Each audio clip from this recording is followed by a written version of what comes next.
Hello and welcome to my channel. This is my first actual video, just freaky.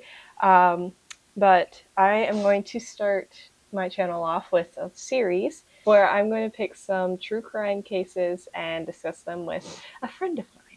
So I am Erin, as you may know if you've clicked on my channel, and this is Amal. Today we're going to be discussing the Lizzie Borden case.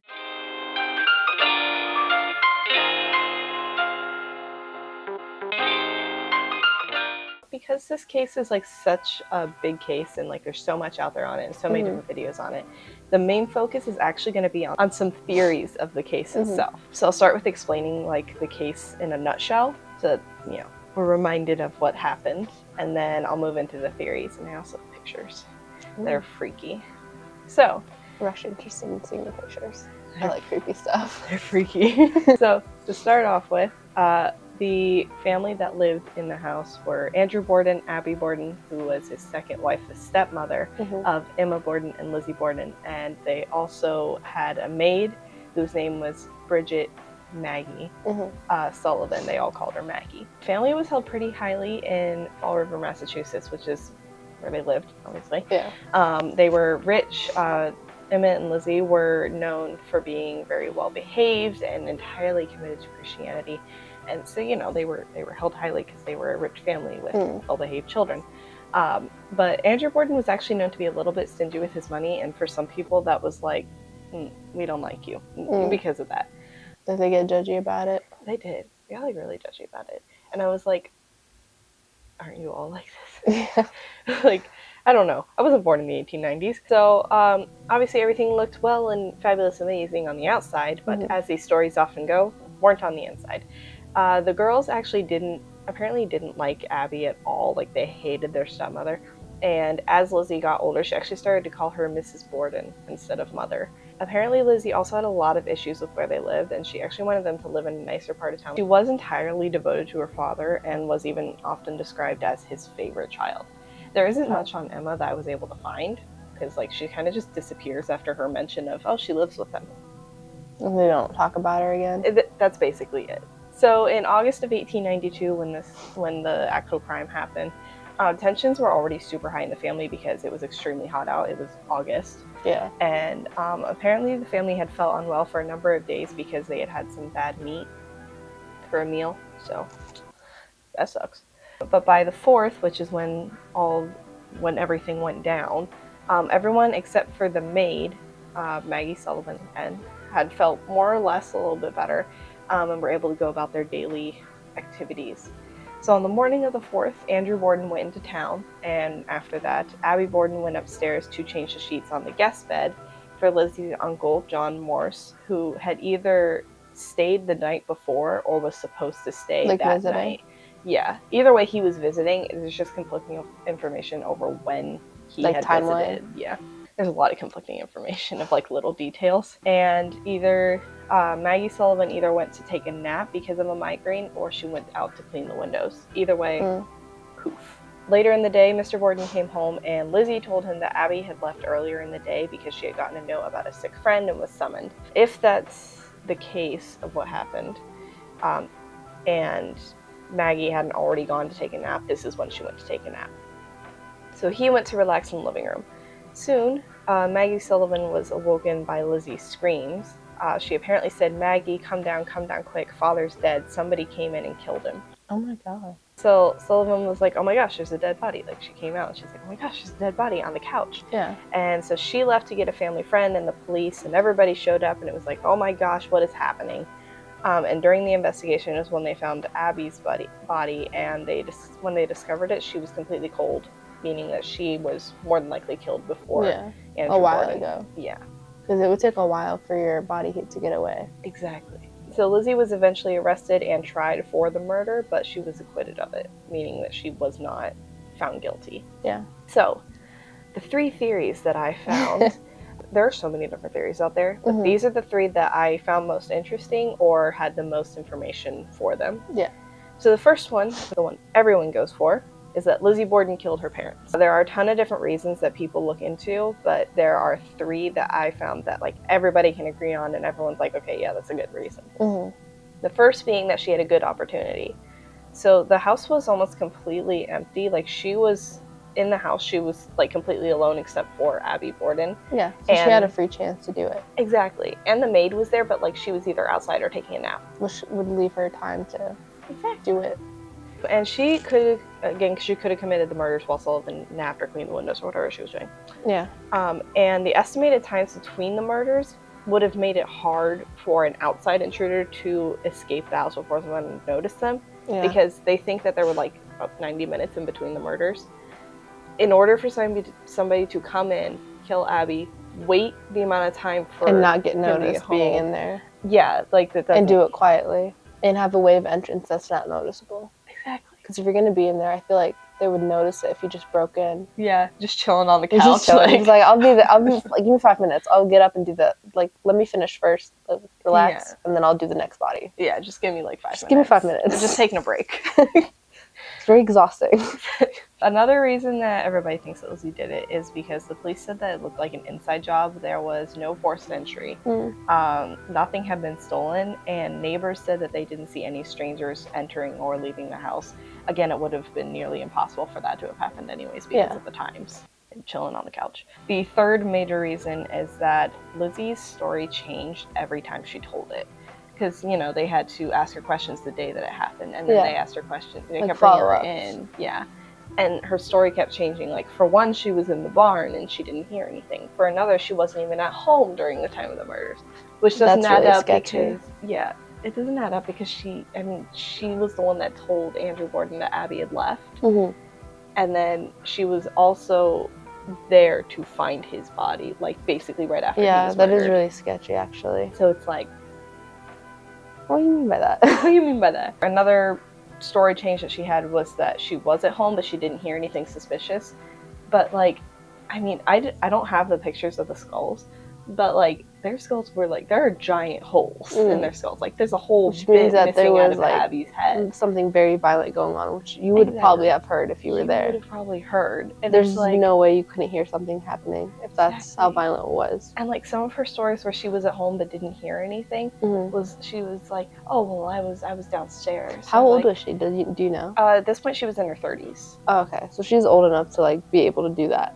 Yeah. It's not like she was just some little kid. Exactly. Another story that she had was that she was taking a nap in her room, which is upstairs. You'd be waking up. Yeah. By the sounds. It's upstairs and right next to the guest bedroom where Abby was. You're going to hear, I mean, somebody was whacking her with a freaking axe. Like, that's going to be heard. Not only that, but the person would be scared, so they'd probably be screaming at the top of their lungs at first. And her body's gonna, like, fall and hit the ground. I mean, that's a loud sound. That is a lot of loud. Even if she was downstairs, she would have heard it. For sure. Because everybody totally believes that Lizzie was the one to have killed her parents, the rhyme that used to be said a lot, like it was a very famous rhyme, is Lizzie Borden took an axe, gave her mother 40 whacks. When she saw what she had done, she gave her father 41.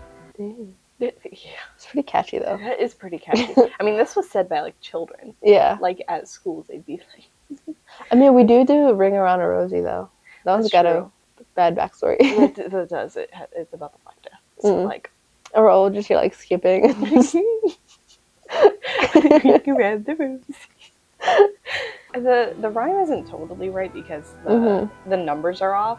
Yeah. Because it's just more like a rhyming game. Yeah.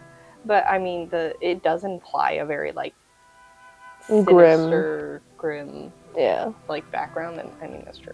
The second one that I found to be, like, actually pretty interesting, and, like, you would really have to look into it to come up with this, is that Lizzie and Maggie Sullivan actually did it together. Yeah, kind of conspired. I can kind of see that. I mean, it kind of could make sense. The reason that because, like, I found they didn't know if she's taking a nap or not. Yeah. Like, that could be something else. It could be. Because how do you not know for sure if you ask them? Like, how are they like, oh, I can't remember. Like, I mean, Maggie Sullivan's story didn't change, like, hardly at all. Like, maybe one or two things. Well, maybe she was more prepared for it. She might have. She might have prepared, like, they planned things out beforehand, and then the other girl didn't.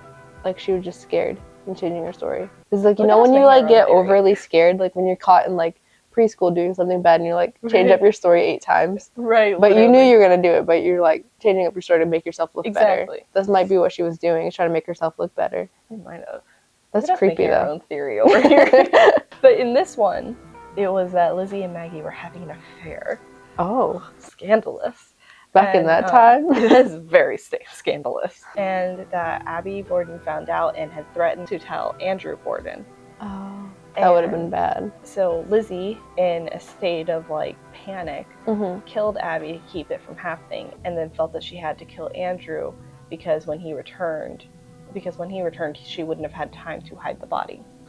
Or, yeah, and then the maid killed the guy because she wanted to protect her. Which could be a thing.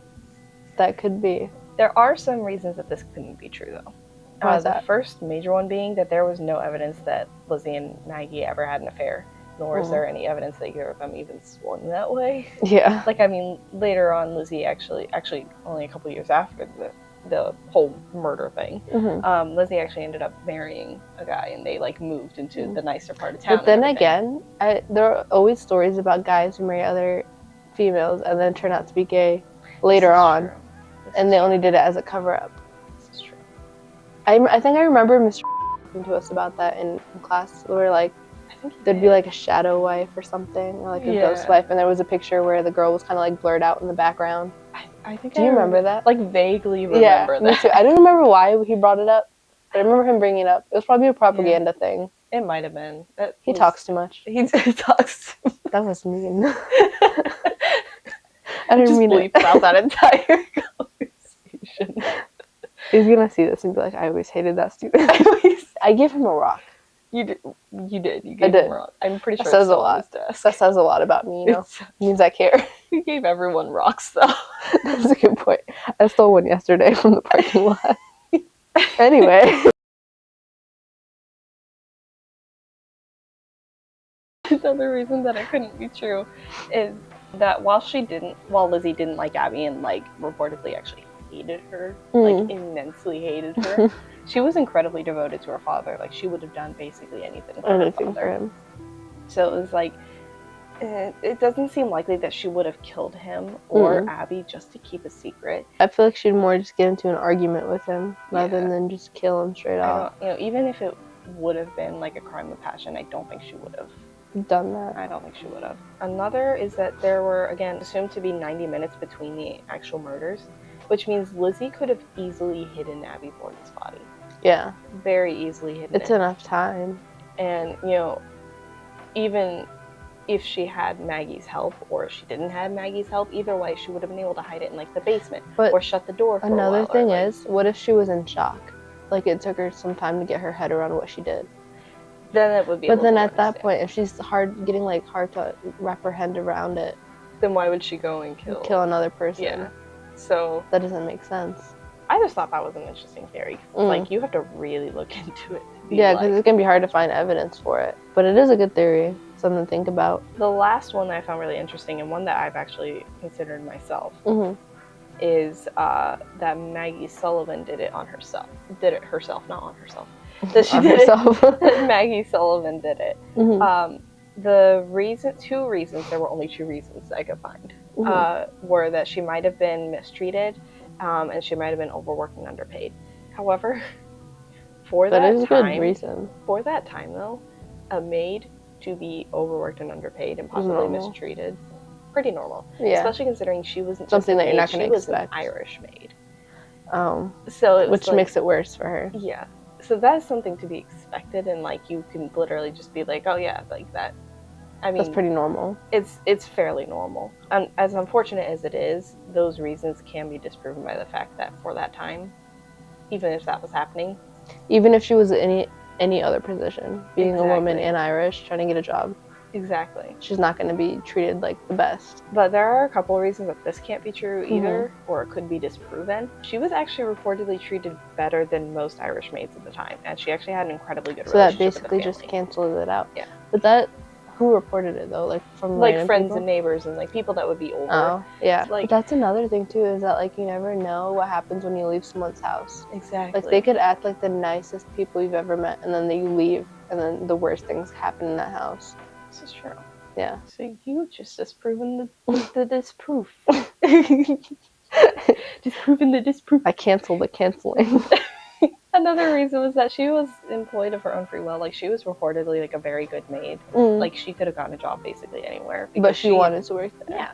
she wanted to work with them, and you know, so if she wanted to leave, she could have at any time. She could have Which just been says like, something else, because like if the environment's good, you'll want to stay there. Exactly. So the environment in the house should have been pretty decent, at least. If she wanted to stay there, like, yeah. I mean, that because I feel like if you been... were in a house that was toxic, you're not gonna be like, oh, I want to work here. Like, you're not gonna be like, oh, let me just stay here. I love like, it here. Especially for her, because she had worked previous jobs, and they were like, oh my gosh, she's an amazing maid. Yeah. So like, she could have gotten a job anywhere, and she wanted to stay with them. So that kind of disproves the fact that she might have been mistreated. Yeah, for sure. And she did actually leave work for the sisters shortly after the murders occurred. So like, murders happened, she continued to work for them for like a little while. I think it said like a year. And then she left. So like, it's not like she was attached to the girl. These are the pictures. That one is Andrew Borden. Where's his head? Right here. Oh, is it blurred out? It is, because... So he was found on the couch? Yes. And that's Abby Borden. Which means he was sitting when it happened, unless they put him there. But more than likely he was sitting. He was probably just minding his business, and then they just came in. What I think is even more terrifying, and as horrible as it sounds, Abby was kind of the lucky one, because she got hit in the back of the head. So she didn't see it coming? She didn't see it coming. He got hit in the front. Like right here. Is that her right there? Or is she on there? No, that's her right here. Is that her legs? I was trying to figure out what way she was facing. That's exactly how they found her, lying face down. Because she was changing the sheets. Awful. And then that's another angle. And it's kind of hard to make out because it's an 1800s You could see the picture, blood, but though. You can see, the blood. That's and pretty then gruesome. her head's like super mangled. And then that is what they believe to be the weapon that they found a couple. So they don't know farms for over. sure? There was no, it was cleaned of any evidence. So they have no idea if that but was at actually the same it. time, they didn't have enough forensics to make sure if it was like the weapon. They couldn't test it, so it could possibly be. And then that is Lizzie Borden. She looks like she could kill someone. She looks a little freaky, doesn't she? She does. She looks like she has it in her to kill someone. She looks like that picture's gonna come to life. Her eyes are kind of staring like through the screen. That's crazy. So when they found her and like interrogated her stuff, was she upset? Did she seem upset, or did she kind of seem like detached? Reportedly, she seemed mostly upset. Like when, like the day of, she seemed kind of detached, which they chalked up to shock. Which is understandable. Because she reportedly found his body. Like, that's terrifying. But, like, the more that she discussed it and everything, like, the more upset she became. And actually, in the courtroom during the trial, they brought out the skulls of Abby and Andrew Borden. Oh, my God. To show the extent of the damage to the skulls. Because, like, I mean, there was a whole chunk missing out of hers here and out of his here. Yeah. So like, they're trying to...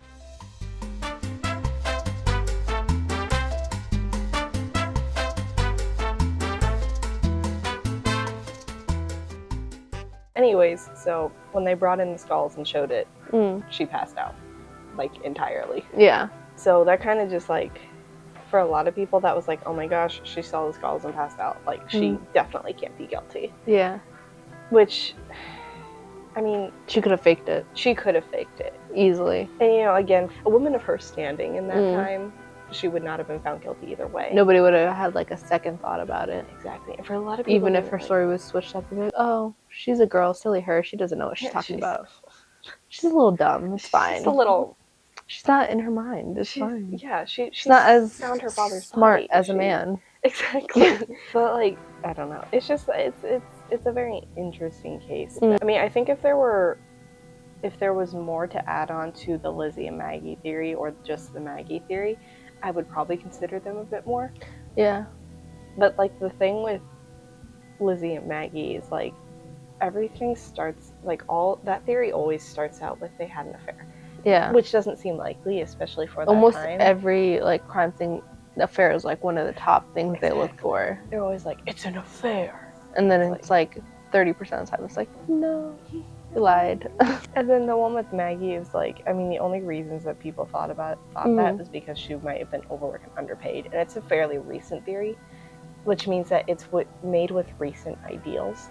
Yeah, which isn't true to back then. They didn't really align. Exactly. For today's day and age, being overworked and underpaid, not ideal, not cool, not chill. Yeah, but back then, that's like the normal. Like back then, she would have been like, yes, this is perfect. Like, that's like us saying nowadays that like, oh, my boss got mad that I couldn't call, like, that I wanted to call off. I'm gonna go kill him.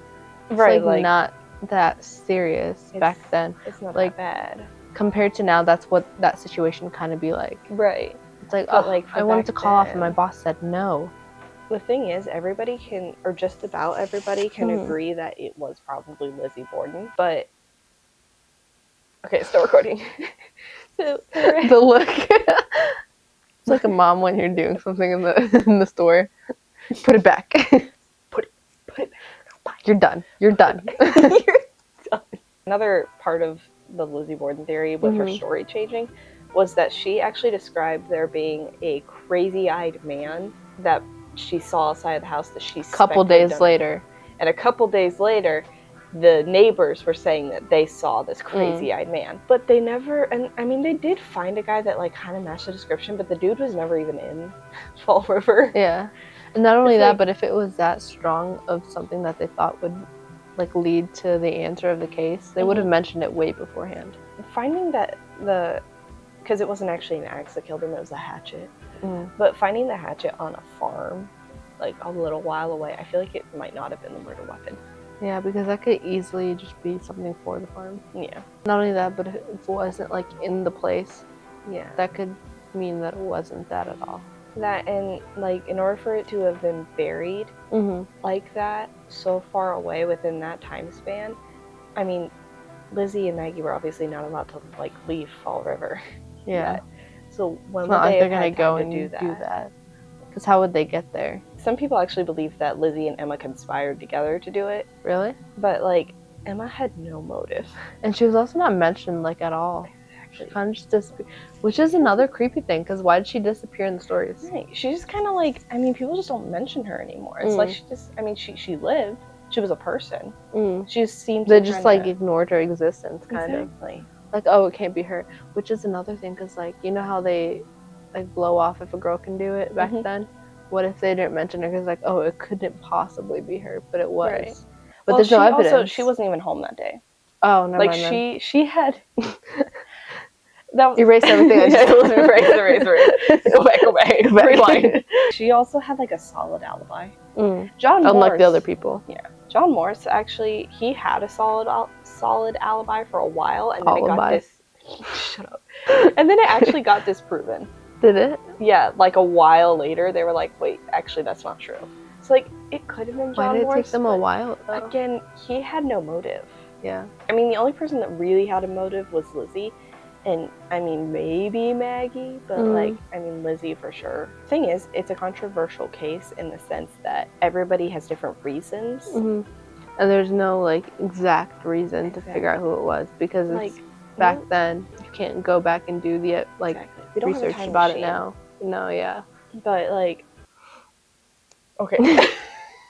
Put it back. I feel like what also sucks is that investigations weren't as great as they are now. Like, I doubt that they looked into it as much or like studied behavior when they were interrogating. What's the word? Interrogating. It's like, what am I saying? I forgot what I was saying. 10 months. Yeah, so 10 months after she was arrested was when she was tried in court. So she was in jail the whole time, or did she get out on bail or something? No, I'm not seeing anything that says the time frame between the two. But I know there wasn't a lot of time between when they found the bodies and when the investigation started and when she was arrested. I feel like they were already like, oh, she probably did it. But like... they swept it on the rug or something. Kind of which is another thing that could be possible, is that they knew she did it but swept information under the rug because she's a white woman. And another thing that people were like kind of questioning was, it's such a gruesome murder. Like, it is a freaky case. And she never, I mean, that never happened again. It was like just in her family. Just that one. It did happen again, but again, it was like further away from Massachusetts. Yeah. So it was like, which means that it's not going to be, if it were in that state, it would have stayed in the area and continued around that area, which it didn't. So it's like, it's not like they're just gonna go to that state, do one murder there, and just leave. Peace out. Hi, bye. This is my like, I just need to be here. That's it. I've always wanted to murder someone in this state. just so I can put a pin on the board, you know. So people were like, it had to have been a crime of passion of some sort. Yeah. And the only person who could have committed that would have been Lizzie, possibly Maggie, but unlikely. So, like, mental health wasn't really, like, big back then. Like, people don't really say anything. So what if she had some kind of mental disorder? That was another thing people were saying. Like, some people, like, suspected that she might have had, like, schizophrenia or something. Yeah. Which could have or been bipolar, likely. or, like, anything. Exactly. That could have affected her mood, and maybe one day she just snapped. Which could also just really be possible. Especially considering she, again, would often Or multiple argue, personality. And then Well, that's like, why she can't, like, her stories are changing. But she would, again, reportedly argue with Abby and Andrew about where they live, but then it would literally just be like she would argue with them, and then it would be a few weeks before she would argue again. Yeah. A lot of people are like, you know, she might have had a mental disorder. Which could be normal, because, like, when you have a step-parent, you're not always going to love them. It's kind of typical that, like, I mean, she called her Mrs. Borden. Yeah. So you hear it all the time, like, oh, I'm not going to call you mom, I'm not going to call you dad, and they just resent them, and that's pretty normal. But it is still sketchy. Something to look at. This is actually one of my favorite cases to research and to, like, try and understand, because it's so hard to understand. Yeah. Because it's like, this is the most likely thing to have happened. But there's not enough details. I'm convinced that cops, like, swept it under the rug. They might have, especially for that time. And since her family was, like, looked at so great, and she's white. Like, she's a woman, she's a white woman, she's a rich white woman. She is a woman held highly in the town. She could have bribed someone. Like, yeah. It's so easy to get away with stuff back then. Honestly, she had it pretty good. It didn't matter. She was going to make it out of that. Because, like, if she had done it, like, during this time, it wouldn't have gotten away. Like, they're so quick to, like, look at everybody, but back then they're like, oh, it can't be her. Right. Or, like, oh, it maybe is her, but she's white, so we're just gonna sweep it under the rug. It's fine. She didn't do it. Put it back. Wait till we get home.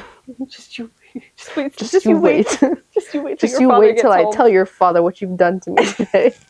The attitude, I've had it up to here. This is a great mom. I feel like. Just you wait till Auntie Erin gets here. But then a lot of people were like, it's likely that she did it because in, like, almost immediately after the murders, like a year later, she moved into the part of town she wanted to live in. But, like, at the same time, she moved into that part of town because she married somebody.